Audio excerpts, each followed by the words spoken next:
Hey Reddit, I don't even know where to begin with this one. I've been lurking here for a while, reading other people's stories, but I never thought I'd be sharing my own. My name is Adam, 35M, and my wife's name is Rachel, 34F. We've been married for 10 years, and we have 2 kids, Emma, 7F, and Noah, 4M. Up until a week ago, I thought we had a pretty solid marriage. I thought wrong. Let me set the scene for you. My family is big on reunions. Every summer, we all gather at my parents' lake house for a weekend of barbecue, swimming, and reconnecting. It's a tradition I've always loved, and Rachel has always seemed to enjoy it too. She gets along great with my siblings, and my parents adore her. Or at least, they did. This year's reunion started like any other. The kids were excited to see their cousins. My mom was busy in the kitchen making enough food to feed a small army, and my dad was out back manning the grill. Rachel was her usual charming self, laughing with my sisters, helping my mom in the kitchen, and playing with the kids by the lake. If I hadn't known better, I'd have thought everything was perfect. But over the past few months, I'd started noticing some changes in Rachel's behavior. She was spending more time on her phone, smiling at messages she wouldn't share with me. When I'd ask her about it, she'd brush it off with, "It's just work stuff," or "It's a group chat with the girls." She'd also been going out more, meeting up with friends for drinks, running errands that seemed to take longer than they should, and coming home later than usual. I tried not to overthink it. After all, we'd been together for a decade. I trusted her. Or at least, I wanted to. The reunion was in full swing by Saturday afternoon. Everyone was having a great time, and my dad suggested we take a big family photo by the lake. It's something we do every year, a tradition that usually ends with my mom yelling at everyone to stop goofing around so she can get a decent shot. This year was no different. We all gathered on the dock, with my parents in the center and the rest of us clustered around them. Rachel stood next to me, holding Noah, while Emma clung to my leg. My sister Sarah set up her camera on a tripod, hit the timer, and rushed to join us. Just as the camera clicked, I noticed someone walking toward the dock out of the corner of my eye. It was a guy I didn't recognize, tall, early 40s, with a confident stride and a casual smile. He was wearing a baseball cap and sunglasses, and he had a beer in his hand like he belonged there. "Who's that?" I asked, turning to Rachel. Her face went pale. She stammered, "Oh, that's probably one of Sarah's friends. She always invites people to these things." Her explanation didn't sit right with me. Sarah is married, and her friends don't usually show up unannounced at family events. But I didn't push it. I figured I'd ask Sarah about it later. After the photo, everyone dispersed, some heading back to the house, others jumping into the lake. I stayed on the dock with Rachel and the kids, enjoying the breeze and the sound of the water. That's when Sarah walked over, her phone in hand, and said, "Hey, the photo turned out great. Want to see?" She showed me the picture, and at first, everything seemed normal. My parents were smiling, the kids were being their adorable selves, and Rachel was standing next to me with her usual picture-perfect smile. But then I noticed something, or rather, someone in the background. There he was, the guy from earlier. He was in the shot, walking toward us with his sunglasses pushed up onto his head and his face clearly visible. "Wait," I said, zooming in on the photo. "Who is this guy?" Sarah shrugged. "I have no idea. I thought he was with you." I glanced at Rachel, who had gone completely silent. Her face was pale, and she was staring at the photo like it was a ticking time bomb. "Rachel?" I said, my voice sharp. "Who is he?" She opened her mouth to answer, but no words came out. For the first time, I noticed the way her hands were trembling, the way she was avoiding eye contact, the way she looked like she was on the verge of panicking. Something about the way Rachel was acting set off alarm bells in my head. I handed the phone back to Sarah and said, "Can you give us a minute?"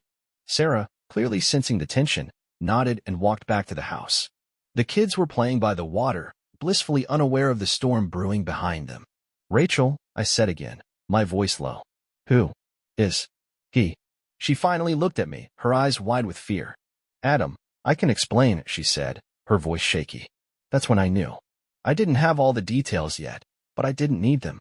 Her reaction told me everything I needed to know. "Explain what?" I asked, my voice rising. "That there's some random guy at my family reunion? That he just happened to show up in our family photo? Or that you clearly know who he is and don't want to admit it?" She started crying, and I felt my stomach drop. I wanted to believe there was some innocent explanation, but deep down, I knew the truth. This wasn't a coincidence. This was something else entirely. After the incident with the family photo, I could tell that Rachel was hiding something. Her reaction, pale face, trembling hands, and the "I can explain" line was all I needed to know that there was more to this story than she wanted to let on. What I didn't expect was how quickly things would spiral after that moment. After Sarah left with the phone, I turned back to Rachel. The kids were still playing by the water, blissfully unaware of the tension between us. I didn't want to cause a scene, but I also couldn't let this go. "Rachel," I said, trying to keep my voice calm but firm, "I need the truth. Who is he?" She looked at me like a deer caught in headlights, her mouth opening and closing as if she couldn't decide what to say. "It's complicated," she finally whispered. "Complicated?" I repeated, my voice rising. "Rachel, we're at my family reunion, and there's some random guy here who just happens to walk into our photo. And you look like you've seen a ghost. How is this complicated? Who is he?" She glanced over at the kids, then back at me, her eyes filling with tears. "Not here," she said quietly. "Can we please talk about this later? In private?" "Later?" I snapped, my patience wearing thin. "No, Rachel. We're talking about this now. Who is he, and why is he here?" She hesitated, and for a moment, I thought she might actually come clean. But instead, she shook her head and said, "Adam, please. Not here. I'll explain everything, I promise." Before I could press her further, the man from the photo, him, started walking toward us. My heart was pounding as I watched him approach, a casual smile on his face like he didn't have a care in the world. Rachel immediately stiffened, her eyes darting between him and me like she was bracing for impact. "Hey," he said, his voice friendly but with an air of confidence that set my teeth on edge. "Sorry to interrupt. I think I might have wandered into your photo earlier. Didn't mean to crash the family moment." I stared at him, trying to keep my cool. "Who are you?" I asked bluntly. He extended his hand, completely ignoring the tension radiating from Rachel. "I'm Jake," he said. "I work with Rachel. She invited me to stop by. Hope that's okay." "Work with Rachel? Invited him to stop by?" My head was spinning. Rachel had never mentioned anyone named Jake from work, let alone that she'd invited him to our family reunion. And the fact that she hadn't said a word while he introduced himself only made things worse. "Rachel invited you?" I said, my voice dripping with disbelief. "That's funny, because she didn't mention anything about you." Jake's smile faltered slightly, and he glanced at Rachel, who looked like she wanted the ground to swallow her whole. Yeah," he said, scratching the back of his neck. "I guess it was kind of a last-minute thing." Rachel finally found her voice. "Jake, maybe this isn't a good time," she said quickly, her tone almost pleading. "I think you should go." Jake raised an eyebrow, clearly surprised by her reaction. "Okay," he said slowly, backing away. "Didn't mean to cause any trouble. I'll see you around, Rachel." As soon as he was out of earshot, I turned back to Rachel, my blood boiling. "See you around?" I repeated. "What the hell, Rachel? You invited him here? To my family reunion? What is going on?" Rachel buried her face in her hands, her shoulders shaking with silent sobs. "Adam, I swear, I didn't invite him here," she said finally.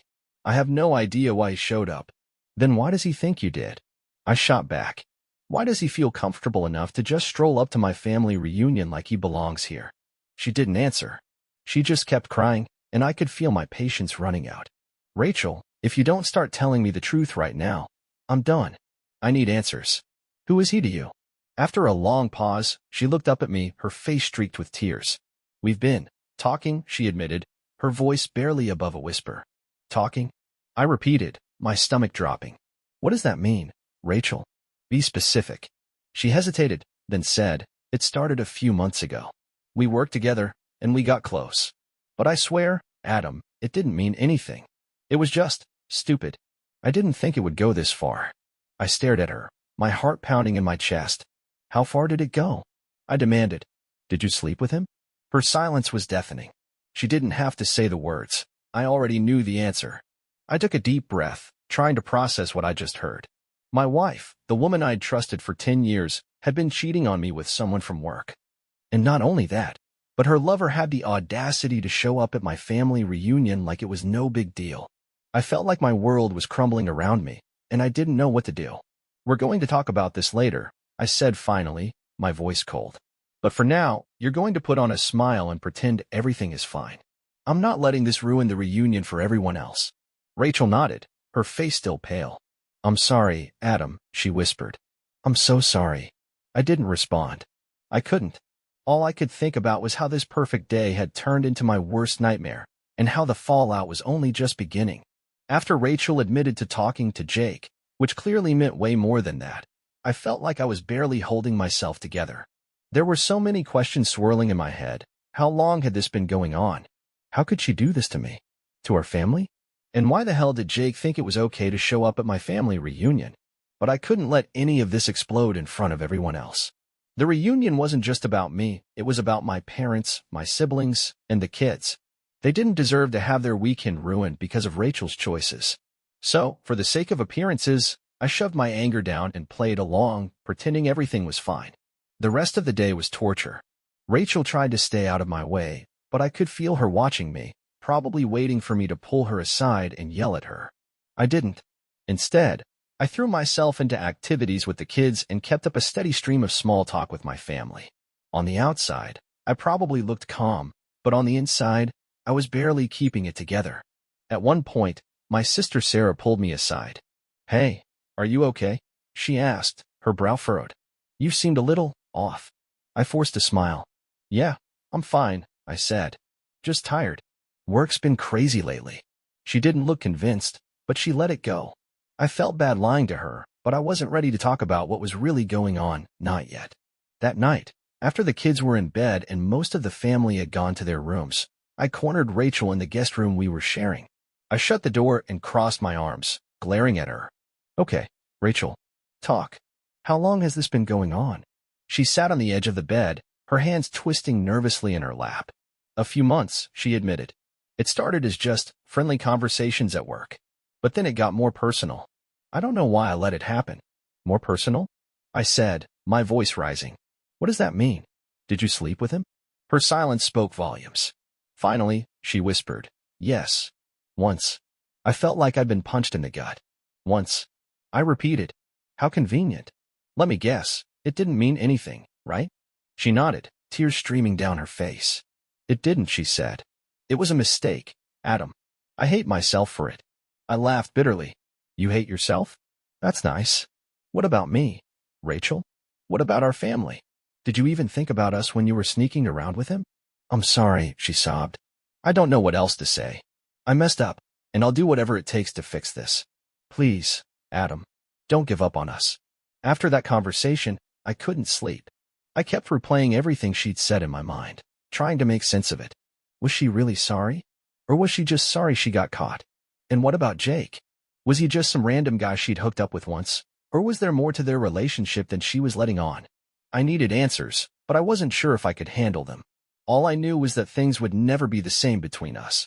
The next morning, I woke up feeling like I hadn't slept at all. Rachel was already up, getting the kids ready for breakfast like nothing had happened. Her ability to act normal after everything she'd admitted made me feel sick. I wanted to confront her again, but I didn't want to cause a scene in front of the kids. Things got worse when Jake showed up again. I was sitting on the back porch with my dad, drinking coffee, when I saw him walking toward the house. My blood boiled as I watched him saunter up like he owned the place, holding a bag of pastries and a smug grin. "Who's that?" my dad asked, raising an eyebrow. "A friend of Rachel's," I said through gritted teeth. Jake spotted me and gave a friendly wave, which only made me angrier. I set my coffee down and stood up, heading toward him. "What the hell are you doing here?"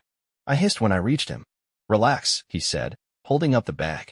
"I just thought I'd bring some breakfast for everyone." Trying to be friendly. "Friendly?" I repeated, my voice low but furious. "You need to leave. Now." He shrugged, clearly unfazed. "Fine. But you should talk to Rachel before you start blaming me for everything." I clenched my fists, fighting the urge to punch him right then and there. "Don't come back," I said coldly. He smirked. "Whatever you say, man." When I went back inside, I pulled Rachel aside again.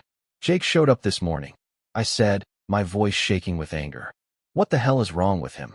Why does he think it's okay to just show up here?" Her face went pale. "I didn't tell him to come," she said quickly. "I swear, Adam, I haven't talked to him since yesterday." "Then why is he still hanging around?" I demanded. "Why does he think he has the right to insert himself into my family reunion?" "I don't know," she said, her voice trembling. "Maybe he thought. I don't know, Adam. I don't know why he's doing this." I didn't believe her. There was something she wasn't telling me, and I was determined to find out what it was. After Jake's second uninvited appearance at the reunion, I knew I couldn't let this slide anymore. There was clearly more to Rachel's relationship with him than she was letting on, and I was determined to get to the bottom of it. No more excuses, no more half-truths. I needed the full story, no matter how ugly it was. That afternoon, while Rachel was busy helping my mom in the kitchen, I decided to go through her phone. I know, it's not the most ethical thing to do, but at that point, I felt like I had no other choice. If she wasn't going to tell me the truth, I was going to find it myself. Her phone was in the bedroom, charging on the nightstand. My hands were shaking as I picked it up and unlocked it. We'd always known each other's passcodes, so that part was easy. I went straight to her messages, scrolling past conversations with friends and family until I found one labeled Jake. My stomach dropped as I opened it. The messages were exactly what I feared, and worse. There were flirty texts, inside jokes, and even a few pictures I wish I could unsee. But the worst part was a conversation from the day before, right after Jake had shown up at the reunion. Jake, didn't think I'd actually see you here. You looked amazing. Wish we could have snuck away for a bit. Rachel, you shouldn't have come. Adam is furious. I don't know how I'm going to explain this. Jake, relax. He'll get over it. We've been careful so far. He has no idea what's really been going on. My heart was pounding as I read those words. Careful? What's really been going on? It was clear that Rachel had lied to me again. This wasn't some one-time mistake. It was a full-blown affair. I waited until that evening, after the kids were asleep, to confront Rachel again. We were alone in the guest room, and I didn't waste any time. I went through your phone, I said bluntly, holding it up. Care to explain these? Her face went pale as she realized what I was holding. Adam, don't. I snapped, cutting her off. I don't want any more excuses or lies. I want the truth. How long has this been going on? And don't give me some half-assed answer this time. She sank onto the bed, tears streaming down her face. It's been a few months, she admitted. We started talking last year, but it didn't turn into anything physical until recently. I swear, Adam, it was just a stupid mistake. I never wanted to hurt you. A mistake, I repeated, my voice shaking with anger. You've been sneaking around with him for months, and you call that a mistake? Do you have any idea what you've done to me? To our family. She sobbed harder, but I couldn't bring myself to feel sorry for her. I need to know everything, I said. How often did you see him? And why the hell did he think it was okay to show up here? We only met up a few times, she said through her tears. And I didn't invite him here, Adam. I swear. I think he came because he wanted to mess with me. He knew I was trying to end things, but he didn't want to let go. Her explanation made me furious, but it also made me realize something. Jake wasn't just some guy she'd been seeing on the side. He was manipulative, confident, and clearly enjoyed stirring the pot. He'd come to the reunion not because he wanted to see Rachel, but because he wanted to assert control and humiliate me in the process. I didn't know what to do with that information yet, but I knew one thing for sure. This wasn't just about Rachel anymore. Jake had crossed a line, and I wasn't going to let him get away with it. The next day, I made it my mission to confront Jake. I couldn't let him keep showing up like he owned the place, and I couldn't stand the thought of him walking around with that smug grin, knowing what he'd done to my family. I didn't tell Rachel what I was planning. This was something I needed to handle on my own. I found him sitting on the dock, casually drinking a beer and chatting with one of my cousins. The sight of him made my blood boil, but I forced myself to stay calm as I walked over. Hey, Jake, I said, my voice cold. We need to talk. Now. He raised an eyebrow, clearly unfazed. Sure thing, he said, standing up. What's on your mind? I led him a few steps away from the dock, out of earshot of my cousin. What the hell are you doing here? I demanded. You've made your point. Now it's time for you to leave. Jake smirked, crossing his arms. I'm not sure what you're talking about, he said. Rachel and I are friends. I don't see the problem. Friends, I said, my voice dripping with sarcasm. Is that what you call sneaking around with another man's wife? Sending her flirty texts? Showing up at her husband's family reunion uninvited? His smirk faltered for a moment, but he quickly recovered. Look, man, he said, I'm not the bad guy here. Rachel came to me. If you want to blame someone, blame her. His words hit like a gut punch, but I refused to let him get under my skin. You're done here, I said firmly. Don't ever contact Rachel again. Don't text her. Don't call her. Don't even think about her. If I see you around her, or my family, again, you're going to regret it. Jake held up his hands in mock surrender. All right, he said. Message received. But don't kid yourself, Adam. You think this is over? You've got bigger problems than me. I turned and walked away before I could do something I'd regret, but his words stayed with me. Bigger problems than me. What the hell did that mean?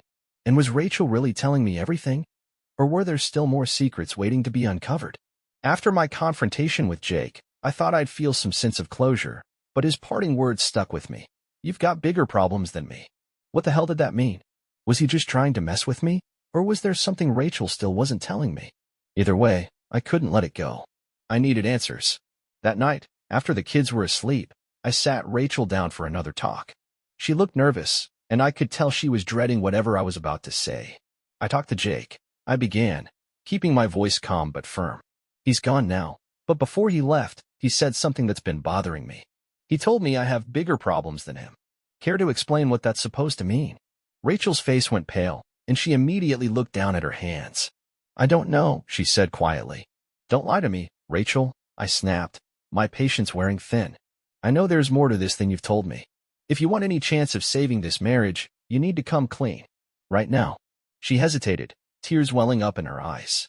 Adam, I swear I didn't invite him here, she said. But there's something I need to tell you. I didn't think it would ever come to this, but you deserve to know. Know what? I asked, my heart pounding. She took a deep breath, then said, Jake has been pressuring me. Ever since I told him I wanted to end things, he's been threatening to tell you everything if I didn't keep seeing him. I stared at her, trying to process what she was saying. Threatening you? I repeated. Why didn't you tell me this sooner? I was scared, she admitted. I didn't want to lose you, Adam. I thought if I just ignored him, he'd eventually go away. But then he showed up here, and I realized he's not going to stop. Rachel's confession made sense in some ways, but it also raised more questions. Why would Jake go to such lengths to keep her in his life? And why did he think he had the upper hand? Something about the situation didn't sit right with me, and I couldn't shake the feeling that Rachel wasn't telling me the whole truth. What exactly has he been threatening you with? I asked. Her eyes darted away, and I could tell she was holding something back. Just stuff about the affair, she said. He said he'd tell you everything, and he has some texts and pictures he was going to use as proof. Text and pictures? I repeated, my stomach sinking. Rachel, did you send him anything explicit? Her silence was all the answer I needed. Oh my God, I said, standing up and pacing the room. You sent him pictures? What the hell were you thinking? I wasn't thinking, she cried. It was stupid and reckless, and I regret it more than anything. But I didn't know how to stop it once it started. I thought if I just went along with it, he'd leave me alone. I ran a hand through my hair, trying to stay calm. Rachel, this is serious. If he has those pictures, he could use them against you, or worse, he could share them with other people. Do you realize how dangerous this is? She nodded, tears streaming down her face. I know, Adam. I know I messed up, but I don't know what to do. Hearing Rachel admit to sending Jake explicit pictures was like another punch to the gut, but I didn't have time to dwell on it. I needed to take control of the situation before things got even worse. We're not going to let him control you, I said firmly. First, you need to block him on everything, your phone, email, social media, whatever. And second, we're going to talk to a lawyer. If he tries to blackmail you or share those pictures, we need to be ready. Rachel nodded, but she still looked terrified. What if he doesn't stop? She whispered. What if he comes after you, or the kids? The thought of Jake targeting my family made my blood boil, but I forced myself to stay calm. If he tries anything, we'll deal with it, I said. But right now, we need to focus on cutting him out of our lives completely. The next day, I made some calls and found a lawyer who specializes in cases involving harassment and blackmail. We set up a meeting for later in the week, and in the meantime, Rachel blocked Jake on everything and deleted all of their past conversations and pictures. I also started keeping an eye out for any suspicious activity, just in case Jake decided to show up again. It felt like a small step in the right direction, but I knew we weren't out of the woods yet. Jake had already proven he wasn't afraid to stir up trouble, and I couldn't shake the feeling that he had more up his sleeve. Even with a plan in place, my trust in Rachel was shattered. Every time I looked at her, I saw the lies, the betrayal, and the mess we were now tangled in because of her choices. She kept saying she wanted to fix things, but I couldn't help wondering if it was too late. During one of our late-night talks, she asked, "Do you think we can ever get past this?" "I don't know," I said honestly. "Right now, I'm just trying to get through one day at a time. But if you want me to even consider staying, you need to be completely honest with me. No more secrets, no more lies. If I find out you're hiding something else, I'm done. Do you understand? She nodded, tears in her eyes. I understand, she said. And I'll do whatever it takes to make this right. After Rachel's confession about Jake having explicit pictures of her, things have been tense, beyond tense, honestly. I feel like I'm living with a stranger. Every day, I wake up and wonder if this is the day I'll finally decide I can't do this anymore. But for now, I'm still here, trying to keep it together for the kids and figure out what comes next. The meeting with the lawyer was sobering. He laid out all the potential risks of Jake having those pictures and explained what we could do to protect ourselves. If he contacts either of you again, the lawyer said, document everything. Save texts, emails, and voicemails. Don't delete anything that could be used as evidence if you need to file a restraining order. He also suggested we notify the police about the situation. Even though Jake hadn't explicitly threatened to release the pictures, the fact that he was using them as leverage could be considered blackmail. Rachel was hesitant, worried about making things worse, but I insisted we at least file a report to have something on record. It felt like the right thing to do, even if it didn't solve the problem immediately.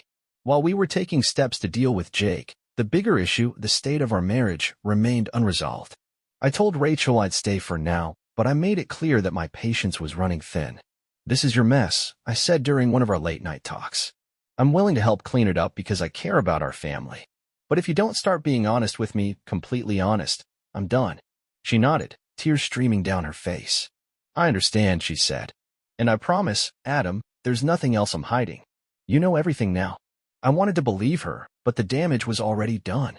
Every time she picked up her phone or left the house, I couldn't help but wonder if she was telling the truth. The trust we'd spent 10 years building had been shattered, and I didn't know if it could ever be repaired. Just when I thought things couldn't get any worse, Jake found another way to insert himself into our lives. One evening, while Rachel was putting the kids to bed, I got a text from an unknown number. At first, I thought it might be spam, but when I opened it, my heart sank. Hey Adam, just thought you should know the full story. Rachel wasn't as innocent as she's making herself out to be. Want proof? Let me know. I stared at the message, my blood boiling. Jake had crossed another line, and I wasn't going to let him get away with it. But before I responded, I decided to show Rachel the text. She looked horrified when I handed her my phone. I swear, Adam, I didn't tell him anything about you, she said. I don't know why he's doing this. Because he's a manipulative asshole, I said. But that's not the point, Rachel. The point is that he clearly thinks there's more to this story than you've told me. So I'm going to ask you one last time, is there anything else I need to know? She shook her head vehemently. No, Adam. I've told you everything. I swear. I wanted to believe her, but Jake's message left me with a sinking feeling that there was still more I hadn't uncovered. The text from Jake set off a chain reaction in my mind. I couldn't stop thinking about what he might have meant by the full story. Was he bluffing? Or was there something Rachel was still hiding? I decided I couldn't take her word for it anymore. If I wanted the truth, I'd have to find it myself. The next day, while Rachel was out running errands, I sat down at her computer and started searching for anything that might give me answers. I went through her emails, her social media accounts, and even her work documents. At first, I didn't find much, just the usual work stuff and messages from friends. But then I stumbled across a hidden folder on her desktop, labeled with a random string of numbers. When I opened the folder, my stomach dropped. Inside were dozens of messages between Rachel and Jake, going back almost a year. Some were flirty and casual, while others were explicit and deeply personal. The worst part was a message from a few months ago where Rachel had written, I'm starting to feel guilty about this. Adam doesn't deserve it. Maybe we should stop. Jake's response? Why stop now? He'll never find out, and you know we're good together. When Rachel came home, I confronted her with the messages. Explain this, I said, showing her the folder on her computer. Her face turned white as a sheet. Adam, I thought I deleted all of that, she stammered. Clearly, you didn't, I said coldly. So now's your chance. Tell me the truth, Rachel. How long has this been going on? And don't give me any bullshit about just a few months. I saw the messages. It's been almost a year, hasn't it? She nodded, tears streaming down her face. Yes, she admitted. It started last summer. I didn't mean for it to get so serious, but it did. And I'm so sorry, Adam. I know I've ruined everything. Her words felt like a knife to the chest. A year. An entire year of lies and betrayal. I couldn't believe I'd been so blind. I'm done, I said, my voice shaking with anger. I stayed because I thought we had a chance to fix this, but you've been lying to me from the start. How am I supposed to rebuild anything with someone who can't even tell the truth? Please, Adam, she begged. Don't give up on us. I'll do whatever it takes to make this right. It's too late for that, I said. I gave you every chance to come clean, and you kept lying to me. I'm done, Rachel. I'm filing for divorce. That night, I started looking for divorce lawyers and made plans to move into my brother's house temporarily. It was one of the hardest decisions I've ever made, but I knew it was the right one. Rachel had broken my trust beyond repair, and I couldn't stay in a marriage built on lies. After discovering Rachel's year-long affair and making the decision to file for divorce, I've spent the past few weeks focusing on what comes next for me, for my kids, and for the life I want to rebuild. It hasn't been easy, but I've learned a lot along the way. The day after I decided to file for divorce, I called the lawyer we'd spoken to about Jake's harassment. Explaining everything, Rachel's betrayal, Jake's threats, the explicit messages, felt like ripping open a wound, but it was necessary. The lawyer was supportive and assured me we'd take steps to protect me and the kids while navigating the divorce process. Filing the papers was bittersweet.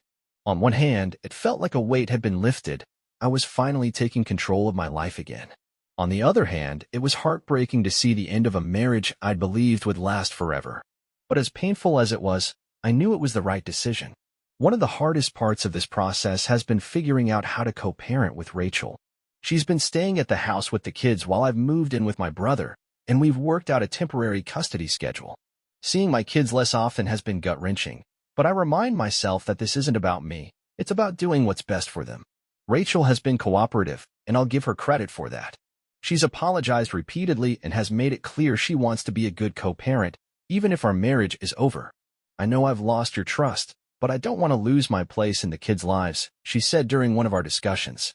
I assured her that no matter what, we'd both be there for Emma and Noah. It's not easy, but we're making it work for them. Jake hasn't reached out to me again since I filed a police report about his threats, but I did hear through a mutual acquaintance that he's left the company where he and Rachel worked. Whether he quit or was fired, I don't know, and honestly, I don't care. I just hope I never have to see his face again. If there's one thing I've learned from dealing with him, it's that people like Jake thrive on control and manipulation. By cutting him out of our lives and standing my ground, I took that power away from him. And that's a victory I'll hold on to. Looking back on everything that's happened, I've realized a few important things. Trust is everything in a relationship. Once it's broken, it's incredibly hard to repair. I tried to give Rachel the benefit of the doubt, but her repeated lies made it clear that trust wasn't something we could rebuild. You have to prioritize your own well-being. Staying in a toxic situation for the sake of the kids or out of fear of change does more harm than good. By choosing to leave, I'm setting an example for Emma and Noah about the importance of self-respect and boundaries. Healing takes time. Some days, I feel like I'm making progress. Other days, the pain of Rachel's betrayal hits me all over again. But I remind myself that healing isn't linear, it's a journey, and I'm taking it one step at a time. Now that I've filed for divorce, I'm focusing on rebuilding my life. I've started going to therapy to work through my emotions, and I've reconnected with friends I drifted away from over the years. I've also been spending as much time as possible with Emma and Noah, making sure they know how much they're loved and supported. There's still a lot of uncertainty about the future, but for the first time in months, I feel a sense of hope. I'm learning to let go of the anger and resentment, not for Rachel's sake, but for my own. Holding on to that pain only gives it power, and I refuse to let it define me. To anyone reading this who's going through a similar situation, I want you to know that you're not alone. Betrayal and heartbreak are devastating, but they don't have to be the end of your story. It's okay to feel angry, sad, or confused. It's all part of the healing process. Just remember that you deserve to be happy and to live a life free from lies and manipulation. Thank you, Reddit, for being there through this nightmare. Your support, advice, and words of encouragement have meant more to me than I can express. I don't know what the future holds, but I'm ready to face it, one day at a time. Take care, everyone. You're stronger than you think.